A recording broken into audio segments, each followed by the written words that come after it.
Hey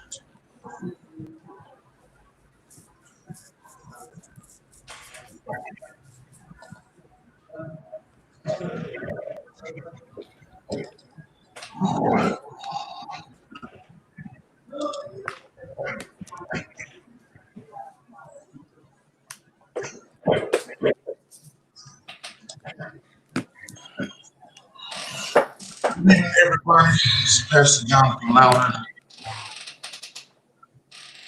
for the Mount Zion Missionary Baptist Church, and we are live tonight for episode 5. And we are excited to have each of you to join us, and pray that this episode blesses you. Tonight, I'm grateful and thankful to have again my brothers and my sisters on. And we're just going to do some recap from previous episodes, as well as tell you where we are at this particular moment, and pray that this blesses each of your lives continually. Again, we want you to like, comment, and share this, and I pray again this blesses you. Let me introduce our panel tonight, and starting with none other than my friend and my brother, the urban CEO, Pastor Dominique Johnson. Say what's up to the people, Dad. What's going on? How everybody doing? Good to be here on tonight. Ready and willing to serve. Man, I'm glad to have you on, man. And then I got my sister. She is for every episode, she has taken us there, hit us with not just only her best shot, but hit us with the okie doke. Y'all give it up for the prophetess, Shanita Davis. Say what's up to the people, Shanita. Good evening, everyone. I'm glad to be here, enjoying the conversation and dialogue, and hopefully we can leave some great stuff with the people tonight as well. I believe we're going to do that. I believe we're going to do that tremendously. Pastor Craig Moore hopefully will be joining us in just a little bit, along with Fanika Davis, as well as Pastor Paul Little. They'll be coming in or for a little later. Fanika Miller, I'm sorry. They've been killing Fanika Miller. So they'll be joining us shortly. Not going to be on here real long tonight. It's really just kind of recapping what we talked about these last 4 episodes. So what I would ask each of you to do, if possible, right now, is to like, comment, share this, please. Let everybody know that we are on for episode number 5, and I believe it's going to bless your life tonight. As many of you know, we have talked. Episode 5 was not going to happen, but because of the demand from the audience, we decided to come back and kind of give you a heads up in regards to what we put out about wanting people, piquing people's interest in taking this movement to a whole another level. And we decided the best way for us to do that is to put out a survey of inquiring of those who are interested in having a social justice ministry, or for their church or community, or getting involved in civic engagement. And so we're going to give you kind of a recap of what we found out from that, and then discuss some things today that I'm pretty sure most of you have already seen or heard, and you may have questions on. If you do have questions or concerns, please, ma'am, please, sir. Please, ma'am, please, sir. Just put it in the comments, and we will do that for you. All right. So, with that being said, I'm gonna throw this to Shanita Davis. Shanita, please give the people, let them know as we discuss their inquiries and everything about the social justice ministry or civic engagement? What do we find out um, from the surveys? What do we find out? Thank you, Pastor Louder. As Patrick mentioned, because of the high demand that we had and the number of questions that came in, we created a survey to be able to collect which areas of interest that individuals really wanted to focus in on. And so those areas was starting a social justice ministry in a church or a faith-based organization, just in generalized community civic engagement, church leadership, and then grassroots community development, which all of us represent those areas in some facet. And so we wanted to just try to see which area of interest would be an area that we probably wanted to start in. And so from the responses we received we received 3 survey responses back in, and all 3 of those individuals was interested in community civic engagement. And I would say that with the information that we were putting out and the questions that we were receiving back in, this is like the area where the rubber meets the road. As far as being able to learn about how to become more civically engaged, how a church or a ministry can become more civically engaged and learn things that doesn't compromise your 501c3 status, learning the difference between social justice and charity ministry and different things like that. And then as far as community civic engagement, learning about the census, voter registration, how does local government work, your commission seats to your DA, how does all those things run together, along with, of course, leadership development, which we always need to be developing a pipeline of leaders, because who's going to run for office, who's going to sit in these seats and make these decisions that affect African-American communities and communities of color, and then grassroots efforts, because we never have enough grassroots efforts that are actually boots on the ground and in the community. So what we're going to do is we're going to leave the link up to the end of the month. Because right now we're in a critical stage. You have so many different areas. You got criminal justice reform, judges that'll be placed in seats. You got these commission seats, the school board seats, the mayoral race in some communities. And then, of course, we're going to have to select the next president. All of these things are crucial over the next 4 years of what will be taking place. And we cannot afford to actually sit back and just be engaged on social media and not put boots and feet to the ground and get involved in what's taking place. We can't afford to be blind anymore. In the early days of a civil rights movement, churches played a huge part in freedom schools and different things like that to make sure that individuals understood their rights, how to be involved, how to file a petition, how to get in contact with your senator, how to get in contact with your state representative, how to get in contact with your congressman, how to actually come together and have a strong voice of unity to get some of these things taken care of. But if we won't take the time to get educated on the matters, then we're going to continue to have these perpetual cycles and just, in other words, just huge chat meetings. But I'll stop right there. It's interesting you say that, because the question we have to raise really in this, Shanita, is how much does this matter to people, really? To see everything that we are experiencing, everything that we are going through as a people, the question really has to be raised from a psychological standpoint, but at the same time, from a just being a human being. Does the concerns or affairs of others matter to me? But then there's another flip side to this, Nick, I want you to hit on this, is why is it that when it comes to doing the work, we are more reluctant to getting our hands dirty?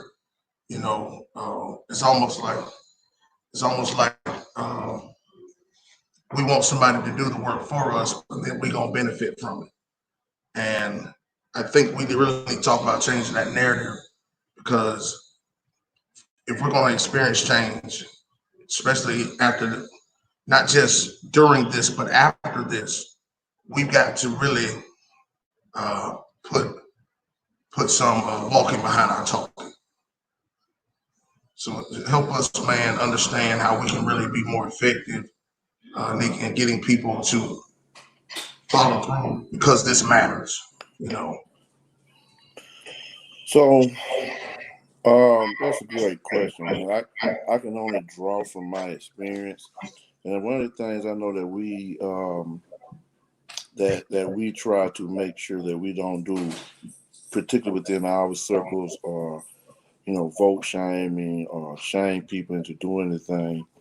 I don't want to say however, but I'm trying to find the right word to transition it. But so I will say, however, we must also challenge people to know that sitting around and talking about it won't move the needle. So Right. that's the way to do that without, I just don't care. I don't think that, we try not to use that language, the team that I'm working with, and you also, we try to be solution oriented. And we have to tell people, start with who you are, right? Start with what you have, and then people will add into it. They used to show this video, man, a long time ago about leadership, and when in the video they just show this dude, one crazy dude, he just started dancing by himself. I'm talking about, it ain't even it's not even, man, like, it's not even dancing worth whatever. He just dancing. You know what I'm saying? He just, wow, he just dancing. Then two people join. Then three people join, four people. And so what happens is, sometimes, particularly those that have a new movement or feel called to do something new, they want sometimes they want a big mass group, 20, 30 people off the rip, and it may not be that. You have to take a remnant, right? And since we are grounded in our faith, uh, and I know the numbers going to seem great, but you think about it, I use the disciples. Jesus said he sent them out two by two, and Right. they turned the world upside down. He told Gideon, you had too many. So where he probably started out with 30,000 or 300,000 and got down to 300 against an army of 157. But he had to start with one man. And so you have to start and build a momentum and get some credibility. And sometimes people are looking for consistency. And you have to also be able to communicate your vision in a way that people grab along to it. And everybody has to have equal partnership. Now, when I looked at Gideon, when I preached the Gideon thing one time, Jay, this was interesting. Right. 300 against 157,000 in the army. Really, when I looked at that, I said, that's 300 against the city of Macon. Wow. That was 300 people against everybody, their army, the Gideonite army. Hear me, and Rick, I'm not trying to preach, but I want you to see. So sometimes we're looking for this mass thing. And for those of us who are looking at this on the night who are believers, I'm talking to everybody, but particularly believers, we have to start really putting our faith in the mustard seed. We have to start putting it in a remnant side, and then it snowballs. Yeah. I can tell you, for me personally, a lot of people saying that's easy for you to say. No, it's not, because I started Kingdom Life in my living room. In my living room. Right. Wife had to make sure the house clean every Saturday, this and that. What am I saying by the movement? You have to start where you are. We started out literally serving, right? I mean, I'm trying to encourage you by telling my story. That's what I want. Right. We started out just by literally serving. Now, what has become Raider Fest started out with myself, Latravius Mill, Yolanda Waller, Shamonte Thomas, a couple more people. Forgive me if I get some names. Started out literally with us really just doing book bag giveaways and feeding people and giving out prizes at Rosa Jackson. That's it. And now it turned into, of course, we didn't do it this year because of COVID. It turned into Raider Fest with a Beard County school, or the East Macon district has adopted it, where all 5 schools come together, do their Title I message and all that. So what I'm saying is, you just have to start with where you are. Talking Right. it comes to the point we really got to be real and say, hey, talking is not going to get it. I think it's in Carter G. Woodson, he Miseducation of the Negro. He's saying when you see a man talking about like what should have been done or this and that, you have to ask, well, what have you done? And Right. it's time we have to start holding people accountable and asking them, well, who have you helped? What have you built? And if you hadn't, that's fine. That's fine. Well, who have you helped? It got to be one of the two. And we have to start just holding people accountable for that and just encourage them, like, well, just do something. Join something till you get it. So I think that's the only way we can move them. Because, like I said, again, our philosophy is not to shame them, but I do think we have to have a not tough, but a real conversation just to say, hey, this is where we are. You can't do that. My last point, I know it's just me, you, and Shanita, so we got a little time to keep the vocal just a little bit. Yeah. Just a little bit. Yeah. I was talking to my just a relative the other day, and every time he would come up with, and I understood him. I said, yeah, he would say, yeah, but this is what happened. But it ain't gonna take overnight. I said, you're right, but I don't start today. You see what I'm saying? Like we get an Right. excuse, and every meeting that Shanita and I are on, even when we do our meetings and graduate stuff, it's fine to define the problem, but after a while we can't keep talking about the problem. We must now go to what are the solutions, and now solutions start getting your brain. Your brain automatically start thinking when you have a solution-oriented mind or a growth mindset. It starts looking for ways to accomplish the task at hand. So you have to just reorient yourself, start where you at, and really just look and say, hey, am I really doing anything? And ask for help. It's okay. It's okay to say Yeah. I need help. So I'll stop right there. I know we got And almost a minute. it's amazing you say that because a lot of people think that what they have is not enough. It's not going to be significant enough to, my idea or what I'm doing is not significant for this moment. And to be honest, if that's where fear is created because what you have, like you said, Nick, you started with what you got in your living room.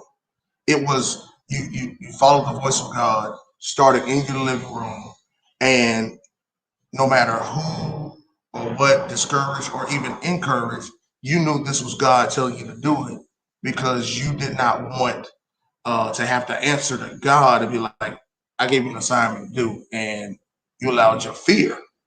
And but I think the reality is you can't move past fear until you acknowledge you are afraid. I think that's what sometimes like we are a boxer. Um, a boxer or anybody in this sports will always kind of be fearful of doing something competitive or that's going to matter until they really try. You know, you don't become a failure until you quit or just decide not to do it. And so with this movement, with this informing, trying to inform people about these things that matters, this is something that's going to be around our entire life. Even after we die, I think these things are still going to matter and be here. Um, the Bible talks about that a good father leaves an inheritance for his children, and some people may disagree, but social justice is an inheritance. It because it's something that matters. You may not see the benefits or reap the benefits while you're alive, but you can see that we are reaping the benefits of people who lost their lives for this. We What if Martin Luther King Jr. never tried? What if Malcolm X never tried? What if Carter G. Woodson never sat there and wrote the Miseducation of the Negro? Just think about those things. What if Maya Angelou never put a pen to a paper and wrote Still I Rise? Those what if they would be left with what ifs? And I think in this particular time, and I hope y'all hear my heart, is we gotta move beyond the what ifs. You know, we gotta move to this point that says, if it's gonna happen, at least let me be a part of it. I don't have to lead it, but I'm willing to take what I have and use it. Um, we all preachers on here, so you know we're gonna pull the Bible. And Nick is the resident theologian tonight. Me, I'm just a Sunday school teacher, and Shanita is going to be the resident uh, homiletics and hermeneutics professor right here. But I want to look at the parable of the talents. The manager, the owner, left each of them with a certain portion. He left one with 5, one with 2, another with 1.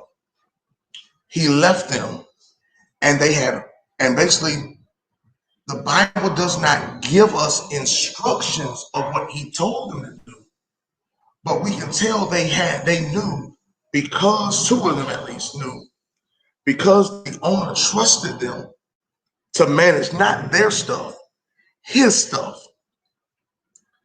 See, social justice and civic engagement is a kingdom principle. It's a part of who Christ is.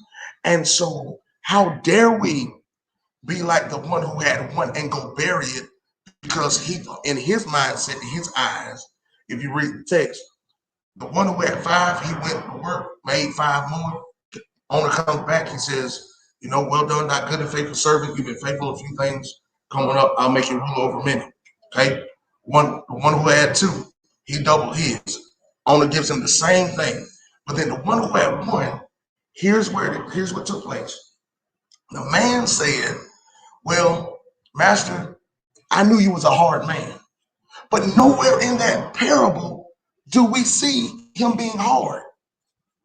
Do we even know him being hard? He says, I knew you were a hard man, and what I had to do is I just decided I'll go bury it, and when I bury it, I'll just give it back to him. And he calls him a fool. He calls him, basically in layman terms, a low down, no good for nothing fool. He said, if you knew I was hard, at least you could have went and got this done. So I said all that to say this. One of our issues that we got to deal with, moving beyond the what ifs, is get rid of this laziness. This almost like fear that let me just hold on to this, and if somebody asks for it, I'll do it. No, sometimes you just being present is enough for people to know that you care. Sometimes you showing up to a meeting, showing up to a council, you know, do like I do, eavesdrop on certain calls, you know, incognito, because you're trying to figure out what's going on, you know, so that you can be informed. Those things matter. And if we're not careful, we ain't going to hear God say, well done.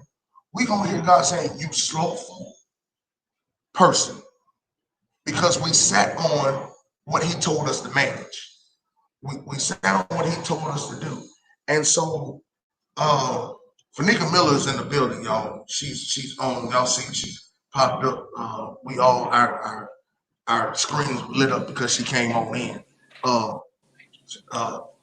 We're Fanika, I don't know if you've heard so far, we've been really trying to discuss this. We talked about the results from the survey that was sent out, and mainly what we got was there are people who are already doing something, but they want to do more. And we're appreciative of them wanting to do more, do something. And for them, you know, we can definitely have that conversation on what 3 people. Yeah, 3 people. 3 people out of, watch this, y'all. 3 people out of the thousands that viewed each episode. So 3 people. 3 ministries or 3 individuals? Because we sent this out to ministries. 3 responses from the survey? Yep, individual. 1, 2, 3. Yes. And see, You know, sometimes it's it's quality over quantity, right? And so we have to work with those who express interest and then continue to build. Look what came in my mailbox today. Can you see it? I love it. So we're gonna go forth with the 3, right? And that's it. Yeah, I think that's what we were talking about. I know since we closing this out tonight, I think we have to realize that whatever we get is always gonna be a seed. Yeah. Like it that's what he's gonna always give you a seed in your hand. I don't so even if you walk into something that's already 300-400 people, that's just a seed still of where you can go. Yeah. Right? Because the seed is really relative to where you are. Right? And sometimes we have stuff because he's really trying to build us.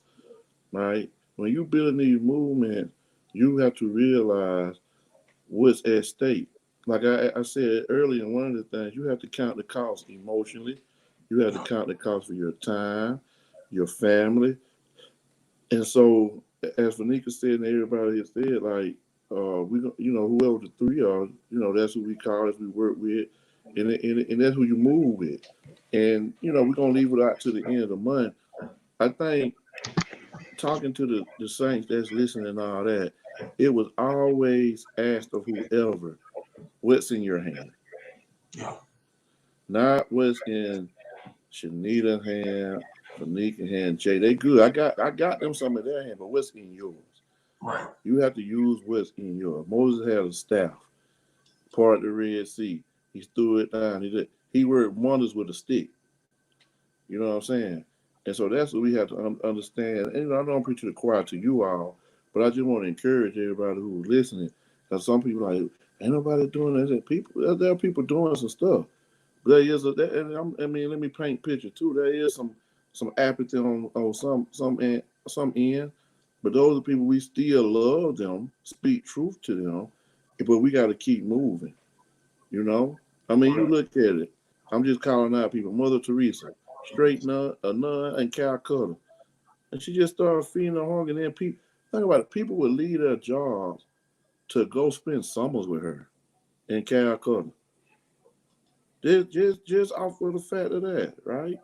But even when you're talking about this movement, particularly for social justice or community transformation and all that, it's going to take work. I think that's what people miss out more than anything. Shanita, Jay, and Fanika, like sometimes because the grace that's on certain people, I say it like this: they make it look easy because they're operating in the grace. Yeah. I think Michael Jordan even said that one time. He said a lot of guys, they were up. He said, "Man, I'm sorry I made it look so easy," because they didn't understand the work that he put in behind the scenes, right? I was, and I don't fuss at people, but I was on the phone with one of my mentees at the end of the day, and my wife had to come out of the room, and she was like, "You got 2 children, that's it," because I got. But the thing of it was, hear me, I want to be careful when I say this, because they know my heart, they know I actually put in quote unquote the word, and they knew they was out of pocket too, because they kept rebutting, and I was trying to finish. So I said, "Hey, you just let me finish, right?" But at the end of the day, I'm nobody's father. I'm not, but I think there has become a level of respect and honor there because of, first of all, my heart and caring. So I think, first of all, we're going to move anybody or motivate anybody. They have to feel that we truly care. That don't mean that everybody's going to jump on, but you got to have something that people feel. They feel this movement. I think now talking about leadership, we're going to, and I'm going to say this, and I'm going to fade the black, not all the way out, but I've been talking enough right now. I think I'm gonna say it like this: we are under some spiritual warfare. We were talking to Paul the other day. We really, man, really, when you talk about, I'm watching my words. When you talk about the state of leadership, period, I'm talking about in all communities. So let me be fair across the board. I'm talking about from the highest level of government all the way down to the hood. I'm not leaving no. I'm talking about black, white, whatever. When you talking about the state of leadership, there's truly a spiritual attack, right? Because there's no competence, there's no character, but the character, but then just the mental fortitude. Like, I'm gonna leave it at that. I don't know if we want to touch on that. I know we said tonight was just gonna be kind of like a wrap up, but I'm big on that leadership. I'm not saying like I'm the best leader of this and that. But I try my best to have competence and character. If nothing else, I try to have. It said that David led Israel with the integrity of his heart and the skillfulness of his hand. It's not an either or. You need integrity and you need skill. So that's what I'm gonna say. You need both, because when people see that your word and your walk match, it means something to them. It was his heart for pleasing God, but also his heart for people were in sync. And I think that's one of the biggest things in leadership development. What is really your motive behind wanting to become a leader? Because real leaders are developed, but then at the same time, you can attest to this. They find the motivation to motivate themselves, even at times when they can't get motivation from anywhere else. You know, um, you can't. A real leader can't just see the glass half empty. You got at the same time be able to see it half full.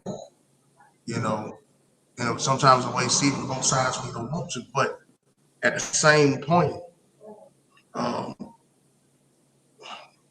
eventually, what's in your heart is going to be revealed because by your hand. Um, you know, there are many people who want to jump in politics, especially politics of today, because they just want to be seen. It's not about That ain't people. the right one. Everybody. Hey, Aubrey. It's Politics is. I think when we say politics, sometimes it can be a negative connotation because of an absence of character in some of those who are serving, right? And for the most part, I think the majority of elected officials have the best intentions. But sometimes when you move into the culture of the office, right, and those around you, you become corrupted slowly and surely. Um, I often say to individuals, I'm so grateful, for my time, my experience running, but I'm even more grateful that as I walk into those spaces that God didn't allow me to serve at that time because my spirit would not match with some of the individuals who are supposed to be in those spaces serving our people and pushing forth the best agenda. Are you sipping tea on us or are you just thirsty? Okay. No. My sister, it's late night coffee. I'm good. So we do have to make sure that we have people who are of good character. Everybody can't lead in the front. And I think that there's a misconception that you have to be in the front to lead. And that's why we don't have as many laborers in the vineyard. We have more people who want to be up here. We don't have enough reaching down to have grassroots and grass tops and people who are doing the work on the ground. There's more work on the ground than there is really in the office. There's more need, and this is hard work. And a lot of people don't want to commit to that hard work. I'm okay with the 3, right? So we write the message, make it plain so the messenger can run. You didn't say messengers, say messenger. And that one messenger carried that message throughout the land, right? And the people got it, they heard it, they received it in their time. So we're going to be all right. We're going to be all right despite apathy, despite lack of character, despite leadership that lacks integrity, despite what it looks like. We're going to be all right. And that's the attitude to keep. That's what I'm saying. You can't necessarily worry about who not. I just know what Dominique got to do. exactly. Y'all pray for me. Go ahead, Shanita. What you say? Come on, Shanita. Oh, I thought you said something. No, I didn't say anything. My sister said it well there, is that as we are going along and forging forward, I like what you said earlier, Pastor. You said we have to move from this what if scenario, um, and understanding and connected that from a what if to what will be, because we are here, I think, to help reimagine, to help bring some concreteness to and sustainability. The one of the most transformational things for me that I read in scripture was said there arose a generation that did not know the gods of their forefathers. That meant somebody lacked responsibility in passing on the information. And a lot of it right now, we're dealing with a lack of passing on information. We just did not. And so the going back and having to learn, unlearn, and relearn some stuff all at the same time. So I definitely agree. And being able to focus on those things that are critical in the moment. We just had the July 13th registration deadline to be able to vote in the August 11th primary. That was rarely shared around. People not having an understanding of, if I didn't vote in June, am I going to be able to vote now? Just different things like that. The education of our community and helping to move past the points of where we are in points of poverty, points of oppression, points of depression, different things that are affecting our community, even as it relates to census and getting individuals to complete the census. I can't speak. I think Houston County is doing pretty good right now with their participation right now, but we've been teeter-tottering at 48, 46% for a while. And those are how dollars come into our community. We just can't afford, we have to have what Fanika mentioned, that grassroots involvement of having trusted relationships. That's where I was going earlier when Pastor Dominique was talking, that he's able to have that kind of conversation with individuals because you got that kind of relationship. And we got to take more time to build relationships with people and helping them to understand that we are trusted voices, as well as developing some trusted voices. Yeah. I mean, we really, it's so critical. And when we have soap opera drama happen around elections, Talk. that is a distraction from real issues. You got soap opera drama. There's such a distraction. We got so many things that are at stake that people need to know about and hear about. They need to know what's happening with criminal justice reform, healthcare, all of these things that we are suffering from in the middle of a pandemic right now. Yeah. The death rate has slowed down, but the infection rate is up high, and then you get all these other complications and other things that happen. We need better leadership, and we need help to get better leadership. Sometimes using Pastor Dominique's analogy is like trying to pick between two raggedy cars. Both of the cars are raggedy, but you got to have transportation. You have to be able to get around.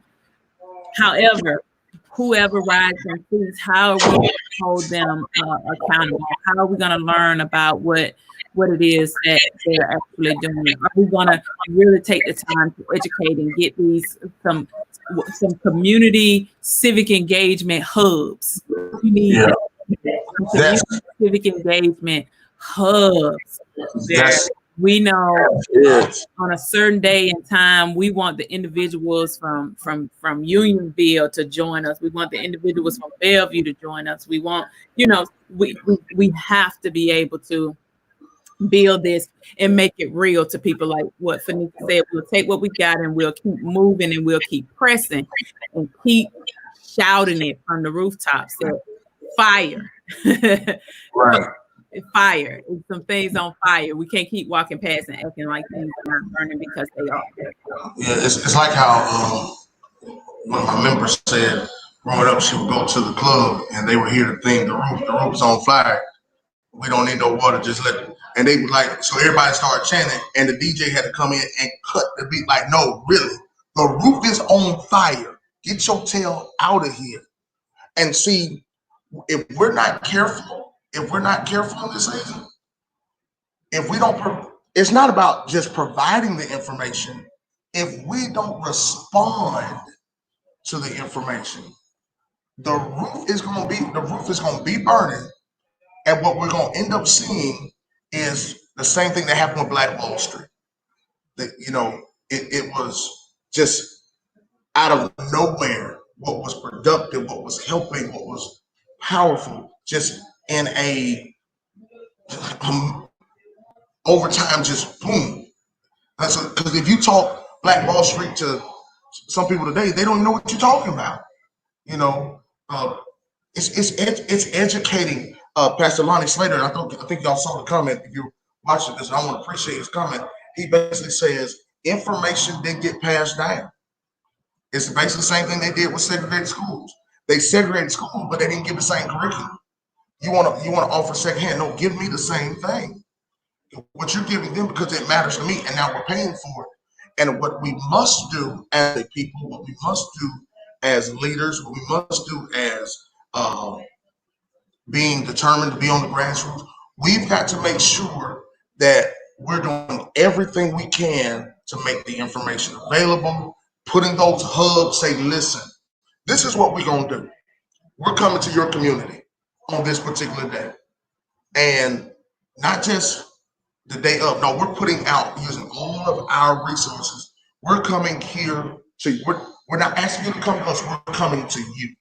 Meet us here so we can talk about this, discuss this. Because again, I think it was Dominique who said it last week, that it's not, and Craig might have too, it's not just what we do now, it's what we're going to do when this is over.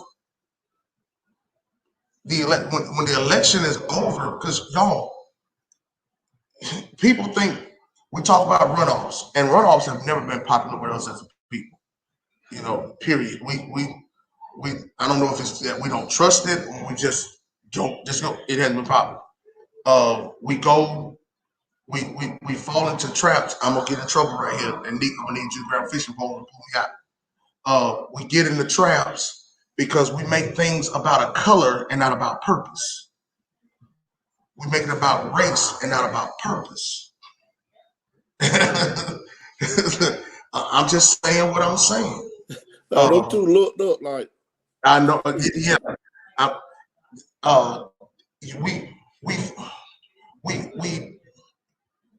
We fall too easily with people saying what we want to hear, but we don't hold them accountable to them to do the exact thing that what we wanted to hear. So we've got to educate you on how you stay on top of holding your elected officials, accountable. Let's throw this out there. Let's just throw this out there. What do you do, or how informed are we on the roles of each elected official? Because what happens is we go to these elections, and I know this has happened to me plenty of times. And Fanika Miller knows that I will call her, email her, everything. Say what? Say what? The night before in the parking lot when you're getting ready to go. Hey, this is no Nika Shanita. This is no lie. It was I had just moved to Byron, but I was still registered in Houston County. So I thought I can go because I forgot to change my address, so I had to go back. So I get in the Fagan Mill parking lot, and who do I see coming out? My sister Fanika Miller. And I said, okay, Fanika, before I go ahead and vote, I need you to educate me on this right here. I mean, real talk. Because again, I thought I had all the information, but there was stuff like you said, Shanita, that was, what is this? Uh, if you're in Peach County, if you know anything, that Peach County is getting ready to build, is building a new high school. And so there were people who voted against the splash. Now, understanding it was a continuation for the school to be built, a brand new school to be built. So they sitting there like, no, we don't want no taxes. Do you know that if you don't say yes to this? So I'm sitting there getting educated. I'm getting educated in the parking lot. I should have paid her for the 35 minutes that I kept her. but but that's the thing that we don't talk about. We tell people you need to vote. And remember, you admonished me, Shanita, at the beginning of this. You admonished all of us. Said, we got to get past just telling people you need to go vote. Don't tell me why. Tell me why. Explain to me the roles. Because this is where when we have these hubs, let me tell you what the role of your county commissioner is for this particular district. What is the role of your city councilman? What is the role of the mayor? Because there are different kinds of mayors. What is the role of your representative? What is the role of the district attorney? What is the role of the assistant DA? What is the role of the judge? Why does this court get that? Why is nobody running against this guy? He's been y'all get what I'm saying? We these are questions that, watch this, people who are concerned ask, but then these are questions that people who have not been educated about stuff don't know to ask. And so what more can we do? What more can we do? Because we just can't say, okay, we're gonna hold people accountable. Go ahead, Fanika. Come on, Fanika. No, I'm just saying, I think it's about more than just accountability. Education is the key, right? So we can have all the accountability that we want, but if the people are not educated, then that's not going to be, because they're still going to be asking, who do I vote for? What is this? People need to understand just what you said, what the offices are. What's a ballot initiative? Why are these ballot or these questions on our ballot? So when we talk about SPLOS, right, and continuation of SPLOS, and we put that and we view that in the lens of COVID-19 and how some school systems are not prepared, are they being good stewards with their SPLOS dollars, right? Why are we investing in buildings that are not safe for our children, that are not equipped with technology that's going to prepare them for a global society? I think we need to look at the education piece, and it has to be constant, ongoing engagement, not just in election years. I think we've said this so many times, y'all. I think now we just need to move forth and really implement and walk out for those 3 people, or, it might be 5 tomorrow since y'all done talked about the people. That we need to go on and get educated. We need to create a one-pager, right? A one-pager for those. I mean, I have some stuff in the back. How do you create a one-pager that talks about what kind of governmental system that operates in your community, right? And who serves in those offices? We need to start diving deeper into the voting records of people who serve in these offices, right? What are you voting on? What kind of ordinances are you passing? Are those ordinances detrimental to any particular community or not? Why has it taken so long for your elected officials to understand that investment needs to happen on the north side of town or in East Macon, or whatever? We need to break it down for people from the barbershop to the street corner, to the tree, to the chess table, to everywhere. It's education. Yeah, I agree. I think also, it's definitely education, which leads to the other one, education and exposure. I think we have to. Oh, my bad. Yeah. So I think even when we educate, I think if possible, we need to also take our kids. I know, hear me, I'm going back simple. Take our kids to vote with us. We need to let them sit around. Let me go from there. Watch this. Let's even talk about business. Like when you sit down with your insurance policy and somebody sit down with your insurance policy with you on that ain't when you tell your kid to probably get out of grown folk mouth. Now you may put them out to the side, but they need to see how you handle business. They need to see when you sit down with the insurance man or somebody talking about your 401k. You see what I'm saying? Okay, this is how daddy do it. There's some things I have my son with me because I want him to see how I deal with other men. This is how you deal with dude. Straighten it out. And I talked to him about it. I said, you see how he was twitching or how he would whatever. But I mean twitching like that. I ain't that sound right. But anyway, you get what I'm saying. So yeah, my bad. Yeah. Anyway, I'm about to mess everything up. Anyway, so, but you get what I'm saying. So I think that I never forget. And I'm not saying they do this. You may have seen it for Nick. I don't know. And I don't want to make it about race, right? But I got to say it like this. When I've had the opportunity to be in leadership, making leadership Georgia, and also Middle Georgia regional champions of leaders, right? So on one of those organizations, I remember going to the Capitol. And what I mean by exposure is this. I remember it was like probably during these kids' spring break, and they had other ethnicities. They would be in pages for the government officials. Now at that time, I didn't see anyone in my color being pages. So somewhere, somebody got an idea. Let me at least put them in this environment. You see what I'm saying? I'm not saying we got to duplicate. Hear me what I'm saying. I'm not saying we got to mimic, but I'm saying we can't keep fussing about being behind the 8 ball on some areas and move into stuff like that. You see what I'm saying? Now let me go here. Even kingdom wise, even in church, it's like, let's go to the leadership pipeline now. Like you can't have these young people just sitting down, never doing anything, and then when they get to like 25, 30, they don't know. Like somebody got to be groomed. Like, all the women ain't got to be ushers. You know what I'm saying? Some people got a powerful word. You know what I'm saying? I mean, so we got to also expose as well, educate and expose, because there's some things that can be taught and caught. So I think you have to have that mixture of it. You know what I'm saying? That all flow down. The all flow. There's a spirit of a house. There's a spirit of a thing.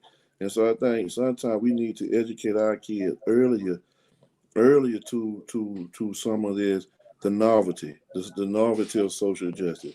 Hey, we need to start asking them earlier.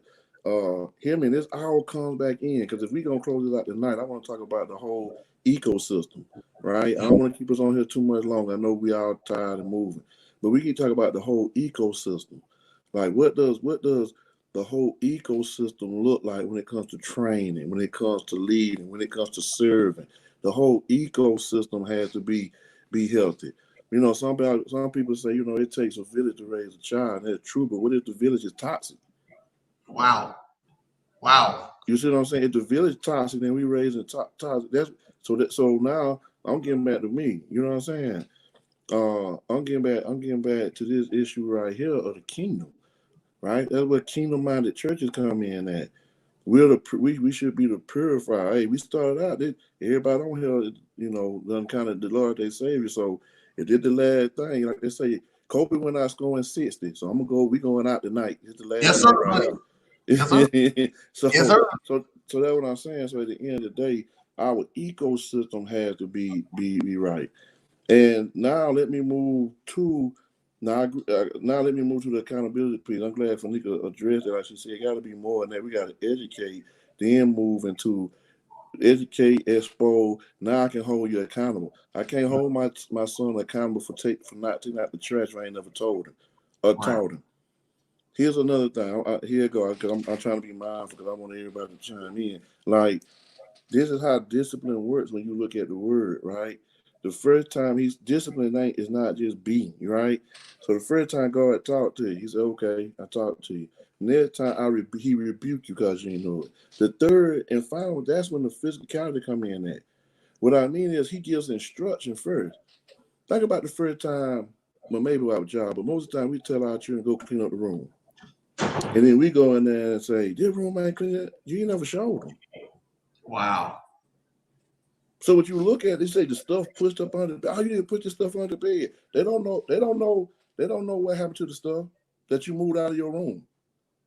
So you have to show them this is what you do with the stuff. Put it in the closet, put it in that. And so, Shanique, this way go back to the whole mentoring and modeling again. So if I'm mentoring, it's two types. It's two ways of modeling. The mentor has to model me. Well, model what I'm telling them, but I got to also model what I'm teaching. Right. That's what Jesus did. He said it was apprenticeship. I do, you see. We do together. I said, you do. I'm gonna ask you questions. What did y'all see? Come back, let's debrief. Feedback is the breakfast of champions. Yes, sir. My last point with the accountability, some of this stuff, let me say it right. If we police ourselves, some of this stuff won't come out to the open. Good night. You won't even have to suffer public embarrassment. I know everybody got the free right to run, the free right to do what they do, but it's somebody that'll be like, bro, we love you, but you need to back off of that. You need to back off of that now.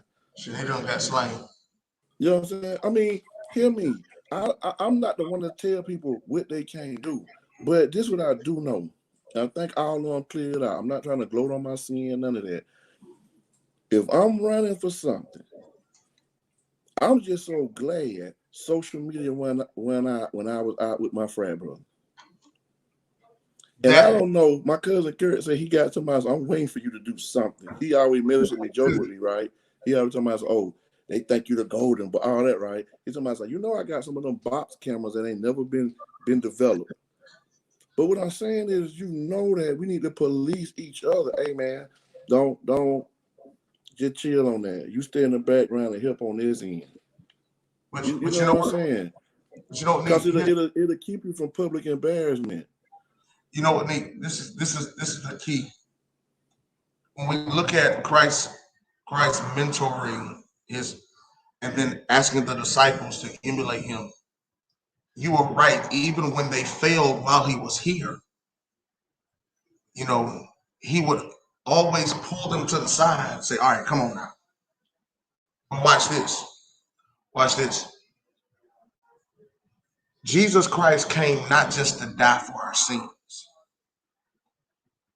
but he also came to prepare 12 men for him to leave. Think about it. He came to prepare 12 men, not for his destiny, but for his departure.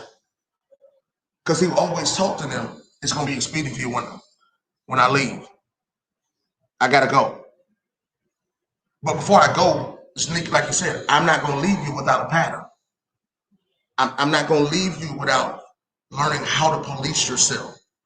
I'm not going to leave you without knowing how to hold each other accountable. I'm not going to leave you without knowing how to clean up your room when it comes to this ministry. I'm going to show you first. And then watch this. I'm going to do it with you. And then I'll give you an opportunity for you to do it yourself. So you'll know how I want it done. So that when I'm gone, you'll continue on doing it. You see what I'm saying? I'm one to believe, because the Bible says there was so much stuff that Jesus did that the book couldn't even contain. But I'm one to believe he gave them multiplicity of times to do things they saw him do, to see if they would be willing to do it and could do it once he leaves. Prime example. When Peter in Acts chapter 3 goes to the gate called Beautiful and sees the man sitting there, that wasn't his first time seeing a man who couldn't walk.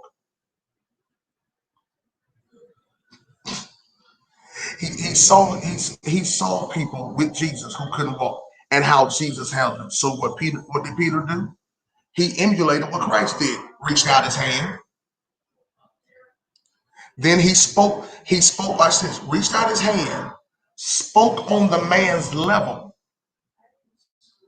but then empowered him by raising him. So when the man gained strength, he could not deny whose power lifted him. So I think we've got to do an even better job a better job in helping people to understand that in the midst of what we see, sometimes imitation is the greatest sense of flattery because it lets me know you're paying attention. You know, as fathers, we love to see our children emulate us in certain things. Mothers, you love to see your sons, emulate yourself because you see yourself in that. It lets you know at least you're doing something right. Because we cannot tell a generation, do as I say, don't do as I do. Because again, that's not gonna work and it's not gonna help anybody. But when they trust us enough to say, I want to emulate that.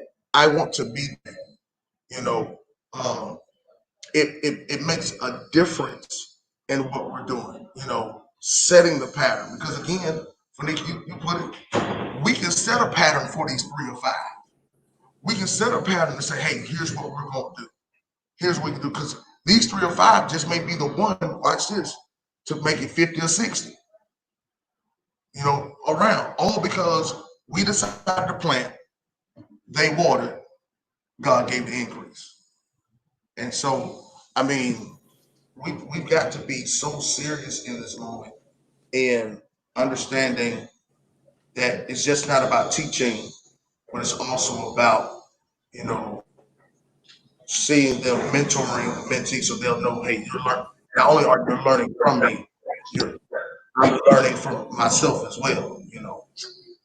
Hey, well, I appreciate the opportunity for these 5 weeks. I Man, appreciate the opportunity. I don't know if Fanika or Shanita want to say something. I appreciate the opportunity, though. I appreciate Felicia giving me a cheat sheet out there at the vote. I appreciate the opportunity too. It has definitely been eye-opening. It's been very rewarding for me. If anybody is interested in their little black girls being a part of a program that mentors and has a civic engagement curriculum, we take our girls to the Capitol every year. It's mandatory that they page every year, that they engage their elected officials. We put them in the room with them. It's a 9-month program where they learn about every office that there is, every elected position. They develop policy positions for themselves. They learn about school board policy. So we're doing that because, having one Black woman in elected office in a community the size of Houston County was just not acceptable to me. And so whether they choose to serve in elected office or whether they choose to serve in some other capacity, they're going to learn what it means to serve and to really be at the table, to shape policy at the table, and to bring other chairs to the table for other girls that look like them. So again, and Fanika, is there a way to contribute to that, donate to that? Listen, you can go to our website. The website is www.newvisionmsk.org. You can learn all about our program. You can contribute to the program. We're happy to take your coins, and it's always used in the best manner. We don't have any paid staff. All of our resources go directly to programming for the girls. I'm sorry, I wasn't laughing at you. I was laughing at Belvin. Belvin talking about, seem like we want one more. No, Belvin. No, That's it. But because you said it fast, I know we're trying to get it. I got you. Say that one more time. Yeah, give it one more time, bro. Did Belvin fill out that survey? Belvin? Was he one of the 3? Nah, he wasn't, I don't think. He gonna fill it out tonight though. Send him that link. Send him the link, and then we'll put him on deck with the next one. But wait. Yes. Belvin reached out before we created the survey. Okay, Belvin. Okay. He sent. He did. He sent the inbox. He did. Okay. Okay. He did. Yeah, I want to give a shout out to real quick. I'm sorry, Belvin. Shout out to You gonna get off the executive you pastor Macedonia Church. Hey, I want to give a shout out to Belvin there right quick before Fanika get her thing. Belvin, Pastor Chris Cabinet, Pastor Brian Rain with their Hear the Hood and their Concord.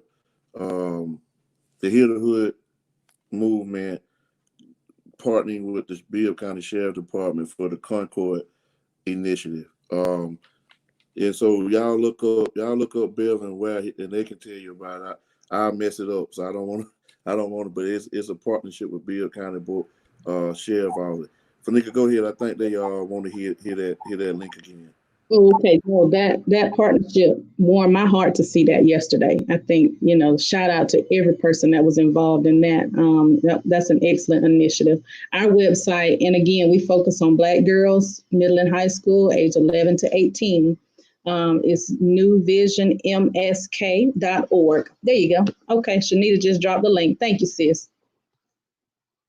It's been my pleasure to serve. I look forward to continuing to serve with y'all again. Thank you. Mimi in the trap. No, go ahead, Shanita. You got anything?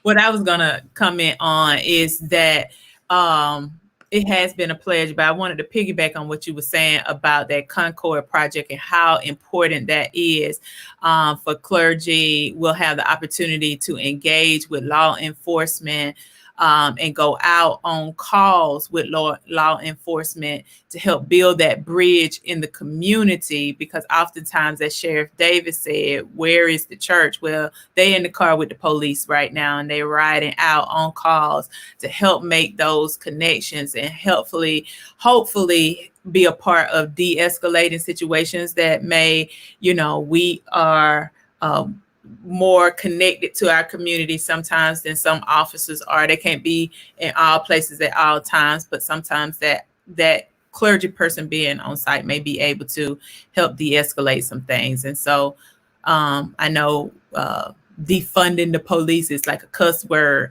but they're not necessarily saying take the money away from the police. They're saying redirect some of the funds to some interventions that could be more preventative. So if you could have a clergy person riding along, if you could have a mental health person to come out, if you could have some different opportunities such as that. So I'm not gonna go into policy stuff, because then I'm gonna start saying something, then Fanika's gonna get on something, then I'm gonna come with something else, and we not doing that. But yes, it has been wonderful.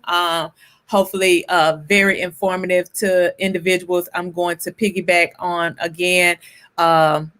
Turn out the vote, go and get some resources, turn out the vote Sunday, get some resources, get our people to the polls on August the 11th. Please engage in whatever political forums, debates that are taking place.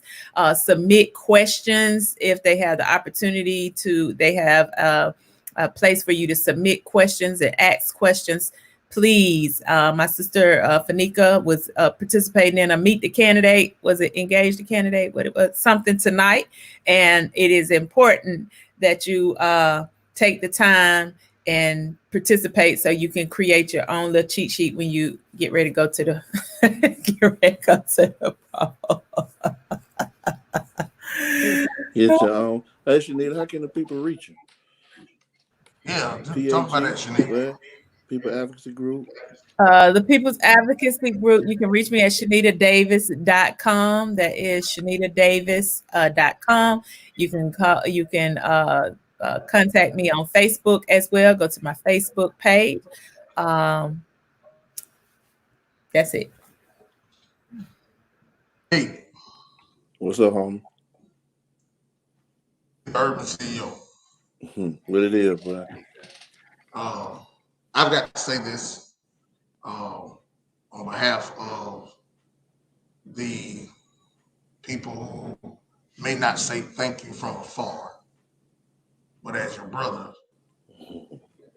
as your friend, what you have done for your community and for your city, I salute. Thank you, man.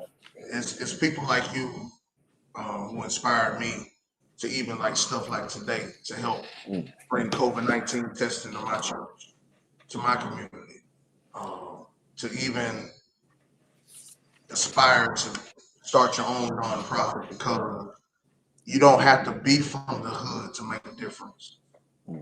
All you got to have is a willing heart to make a difference wherever you are. And man, you grind, on a continual basis. And I'm proud to say, you're my brother, I'm proud to say you're my friend.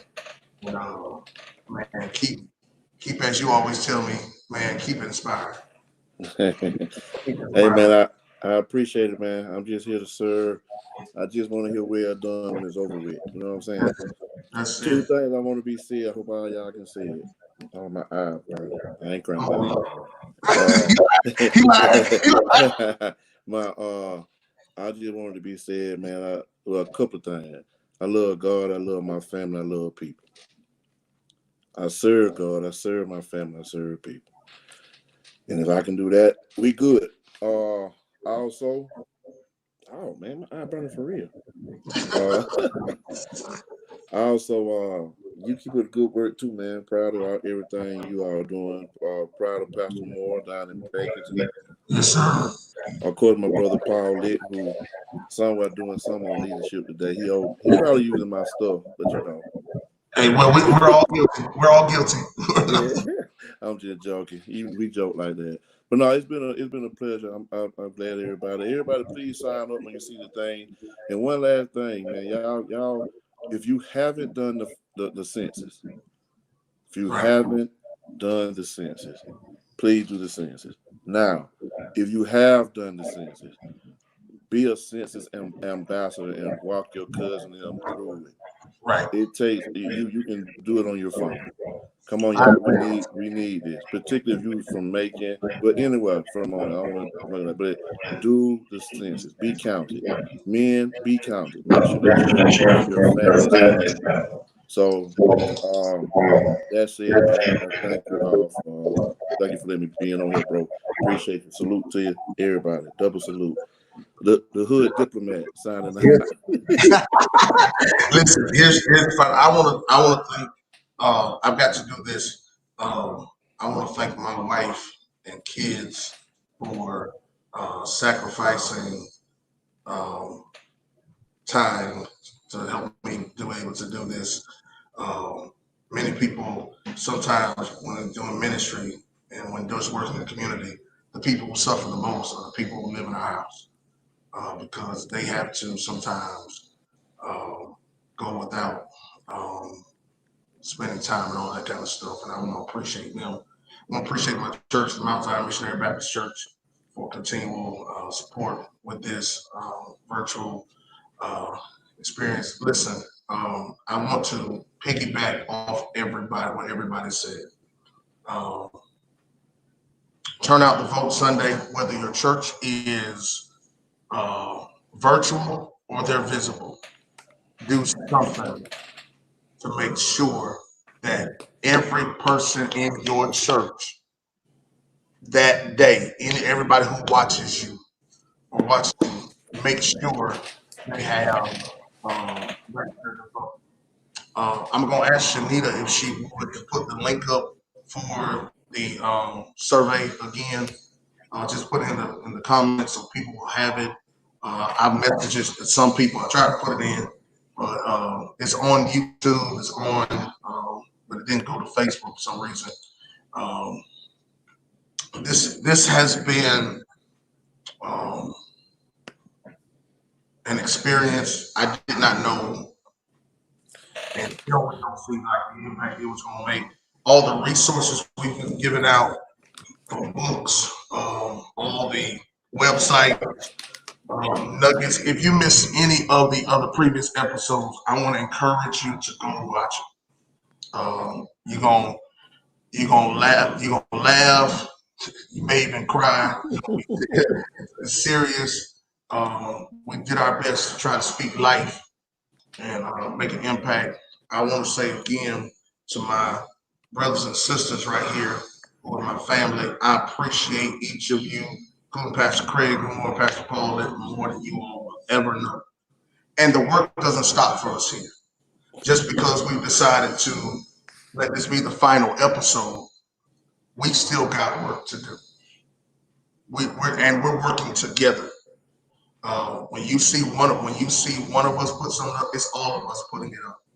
Um, Girl, Fanika already knows she's gonna bring her girls initiative to Monroe County.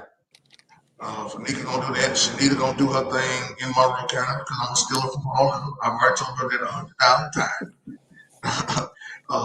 I can't look. I can't steal I can't steal nobody from Dominique because if I steal anybody from Dominique, Dominique gonna come get me, and I'm scared of Dominique when the Northeast. Anybody from the Northeast? And see, Nick, you may not know this. Nick, my older sister went to Northeast High School. Yeah, she played ball, right? Yes, sir. Hey, like this, before we go, like this, Prophet Clifford Harris would say. Clifford Harris would say, "You can look me in my eye, and I'm ready for whatever." I believe it like that. I believe motivation. I believe. Motivation. I told somebody I was saying today. Somebody about for what? I had to get it out. Hey, man, thank you again, man. Man, I thank each of you. Follow each of my brothers and sisters. Follow them on their social media.